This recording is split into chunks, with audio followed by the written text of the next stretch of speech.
Em um tempo imemorial, nas alturas de uma montanha sagrada, um segredo divino estava prestes a ser revelado. 3 discípulos, testemunhas de uma glória indizível, viram seu mestre transfigurar-se.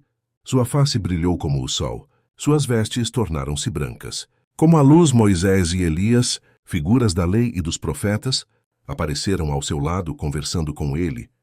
Um temor reverente tomou conta dos corações dos discípulos, uma nuvem luminosa os cobriu, e uma voz poderosa ecoou dos céus, proclamando a verdade eterna: "Este é o meu filho amado em quem me comprazo ouvi-o." Prostrados, os discípulos sentiram o toque de Jesus que os ergueu com palavras de conforto e esperança.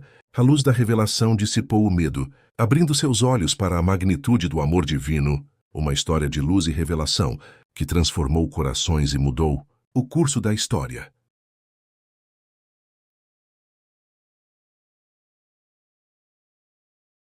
O Senhor esteja convosco, Ele está no meio de nós.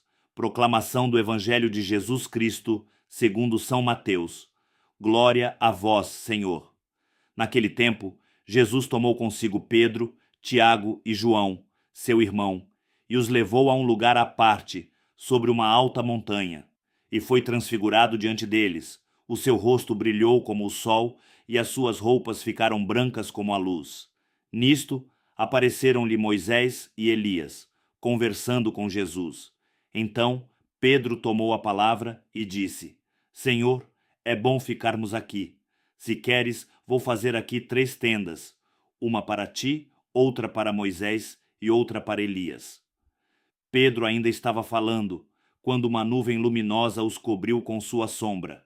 E da nuvem uma voz dizia: "Este é o meu filho amado, no qual eu pus todo o meu agrado. Escutai-o."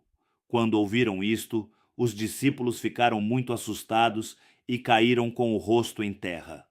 Jesus se aproximou, tocou neles e disse: "Levantai-vos e não tenhais medo." Os discípulos ergueram os olhos e não viram mais ninguém, a não ser somente Jesus. Quando desciam da montanha, Jesus ordenou-lhes: "Não conteis a ninguém esta visão, até que o Filho do Homem tenha ressuscitado dos mortos." Palavra da salvação. Glória a vós, Senhor. Temos uma vida católica, uma vida, chamamos mesmo de católica, mas está cheia de ruídos, cheia de defeito, e que a igreja não aprova, e que a igreja não ensina. Eu sempre gosto de brincar, quando eu vou fazer batizado, sempre gosto de brincar. Eu gosto de brincar, eu quero saber se você é católico para aquele povo de Deus, né? Se você é católico de verdade ou católico fake. Católico fake. É bonito, né? Você viu o bolo fake? O bolo fake é muito lindo, né? Muito lindo. Mas é fake. Será que você é católico fake? Será? Será que eu sou um padre fake? Será? Nós precisamos aqui nos perguntar. Olha a proposta de Deus para sair. Então, um católico fake, eu digo assim: será que vocês são católicos assim? Eu vou perguntar. Naquele momento de consagração da Virgem Maria, que incluíram, né? Que o povo de Deus, com muito amor, incluiu esse ato dentro da liturgia do batismo.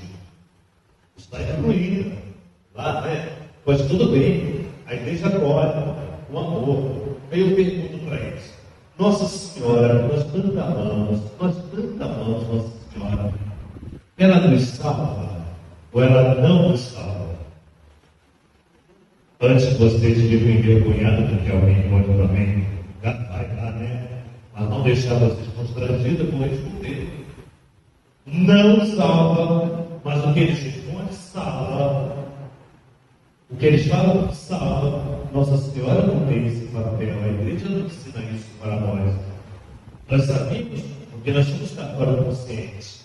Então eu gosto sempre de brincar. Agora veja bem, amado, quantas coisas de errado da igreja que tem nós aqui. Nós, da nossa paróquia, que a igreja não ensina, vem alguém pedindo para abençoar uma figa. Uma figa? Como? Padre, abençoa, vou botar no becinho da minha netinha. Uma figa? Como isso? Tu percebe? Como nós vamos subir degrau por degrau? Jesus, no domingo passado, nos fez vencer, nos ensinou a vencer as tentações. Ele foi tentado. Nós somos tentados. E ele nos ensinou a vencer. Agora, quantas coisas nós precisamos vencer na nossa vida católica? Quantas coisas que eu preciso vencer, que nós precisamos vencer? Quantas situações que nós sabemos, talvez sabemos, se sabemos é pior, porque pecado de ignorância ainda tem salvação. O pecado que não é pela ignorância, ou seja, consciente de que a igreja não aprova o meu ato, o seu ato. Eu tenho consciência disso. Quando eu tenho consciência, é pecado desejado, aprovado por mim. Como alguém pode aprovar o pecado? Então, quando você tem consciência, é mais sério. Não tem coisa pior de conversar com um católico consciente do pecado. Consciente do pecado. Quando o católico está consciente do pecado e não quer sair dessa situação, sai. Jesus nos chama a uma saída. Sair dessa situação é triste. É triste porque não tem doutrina, magistério da igreja, tradição da igreja, que os leva a sair daquela situação de pecado, daquela situação vergonhosa. Então, só nessa primeira leitura já nos mostra o projeto dessa semana, desse tempo melhor, desse tempo quaresmal que estamos vivendo. Pela minha consciência, Deus me chama a sair da situação em que eu estou vivendo, ou da situação em que eu estou provocando, quer a minha casa, quer a minha comunidade, quer meu trabalho. Situação é essa que não leva para a ressurreição. Quantas coisas nós fazemos na paróquia, quantas coisas nós fazemos na nossa casa, quantas coisas nós fazemos no nosso trabalho, que não leva à ressurreição, que gera morte no coração de alguém. Quantas situações nós vivemos assim. Então, hoje nós estamos provocados. E aqui, para aumentar a provocação, vai nos falar São Paulo. Olha o convite de São Paulo. Sofre comigo pelo Evangelho. Essa pequena frase deve estar colocada dentro da nossa Bíblia, na porta da geladeira, em frente à televisão, em cima, pertinho do fogão onde você vai fazer lá a comida. Sofre comigo pelo Evangelho. E aqui, amados irmãos, nos chama a uma estrutura que nós precisamos ter. Gente, nós precisamos ter. Não dá para ficar chorando porque esse fez, aquela fez, porque esse falou, aquela falou. Não dá para ficar chorando.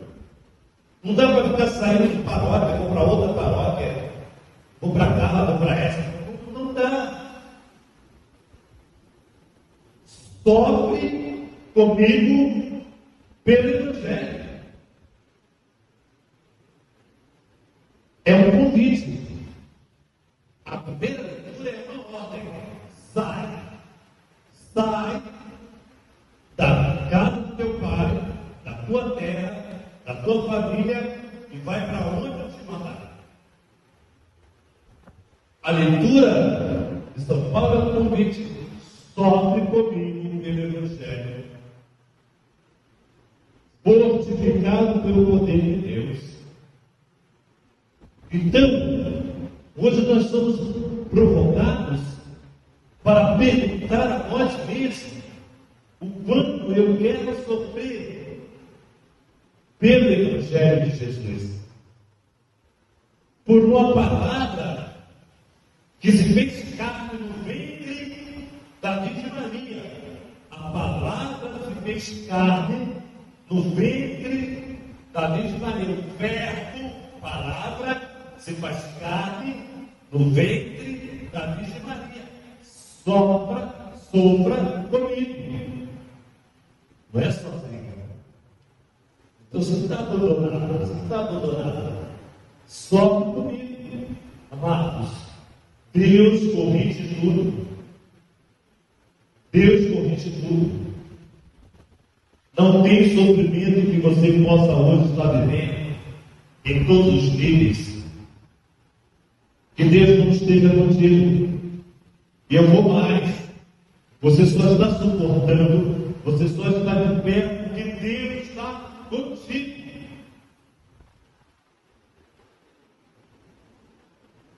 E aí, amados irmãos, é um convite firme para que na graça do batismo que recebemos, nós possamos professar o Deus que nós amamos a partir do sofrimento que vivemos. E o sofrimento que você vive, o sofrimento que você experimenta, é um testemunho de amor ao nosso Senhor Jesus Cristo. É um testemunho de amor a nosso Senhor Jesus Cristo. Talvez alguém pergunte: não sei como ela aguenta isso. Não sei como ele aguenta isso. Não sei como ela está suportando isso. É um testemunho de amor a Jesus Cristo. Adentramos hoje no Santo Evangelho, que vai nos apresentar que Jesus pega três com ele: Pedro, Tiago e João. Por que Jesus pega esses três e vai para uma alta montanha? Amados, quando nós vamos para a missa, vocês podem perceber que em todas as igrejas católicas o altar sempre fica no superior acima. O altar fica sempre acima. Sempre o altar. Porque é o lugar da comunicação minha com Deus, onde Jesus se imola. Lá o profeta pega o teu filho Isaac, suba o monte e vai para sacrificá-lo. Vai lá sacrificá-lo no monte. No monte é o lugar onde se comunicava lá no Antigo Testamento. Se comunicava com Deus. Subia ao monte. O profeta ia ao monte e lá ia rezar.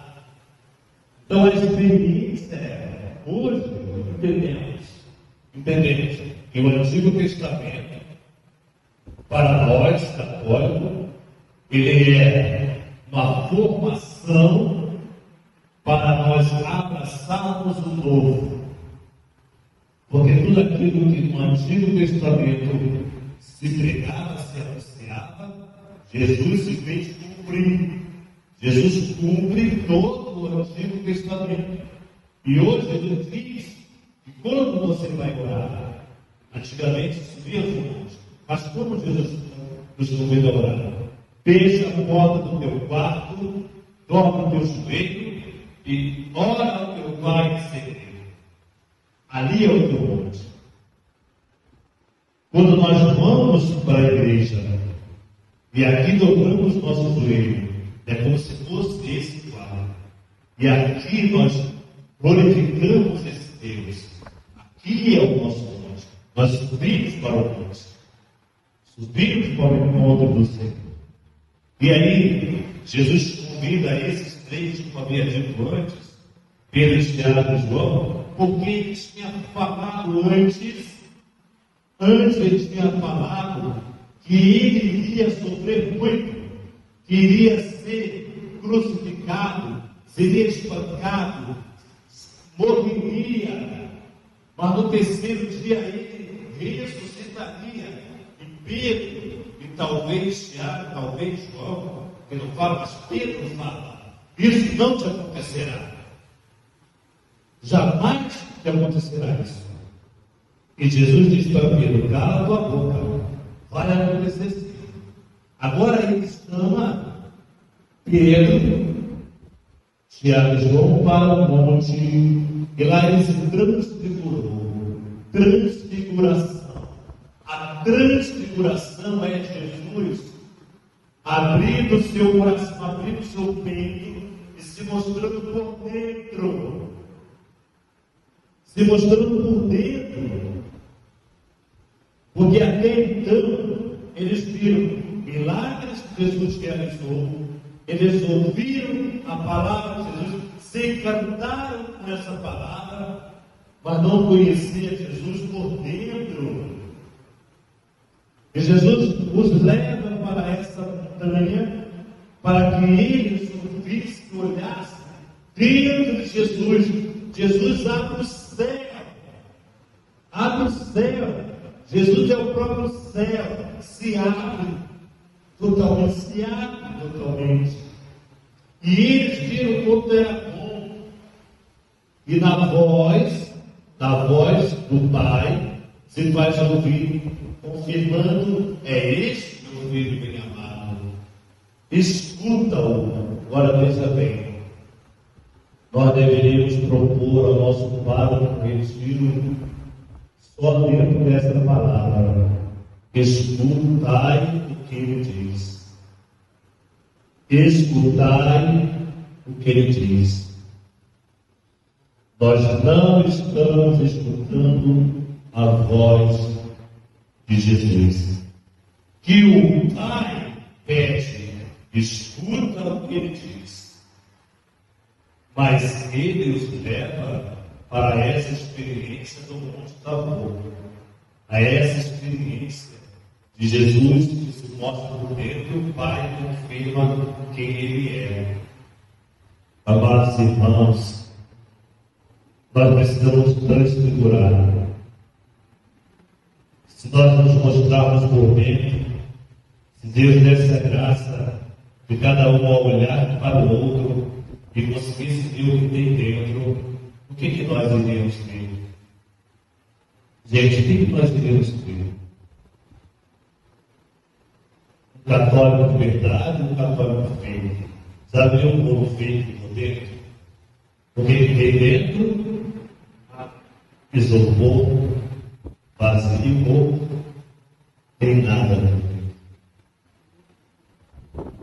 Deus nos desse a graça de olhar a pessoa por dentro. O que nós encontraremos?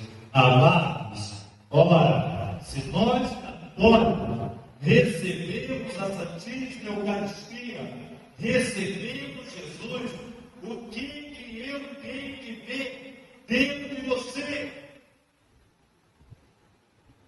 O que você tem que ver dentro de mim?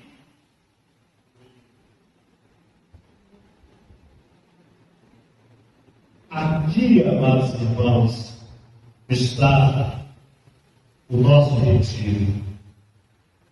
O que as pessoas estão vendo dentro de mim? Se eu recebo Jesus Eucarístico, ninguém mais, a Aqueles que ainda estão no Antigo Testamento, com Bíblia na mão, não recebem Jesus eucarístico.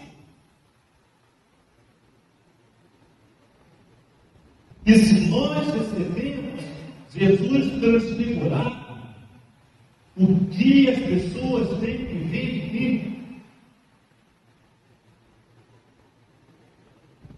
Portanto, amados irmãos, que a palavra de Deus de hoje nos leve a essa experiência do Monte Tabor. Jesus mostrou o céu para os seus discípulos. E a voz do Pai diz assim: escutai o que ele diz. Escutai o que ele diz. Portanto, amados filhos, façamos essa experiência dessa semana de escutar o que o Senhor diz. Peguemos na palavra de Deus, façamos esse tempo quaresmal, que é, na verdade, um grande retiro. Façamos com que essa palavra de Deus, proferida para nós hoje, na primeira leitura que nos manda sair de nós mesmos, na segunda leitura que nos convida a sofrer com o Evangelho, pelo Evangelho, e no Santo Evangelho que nos chama a transfiguração.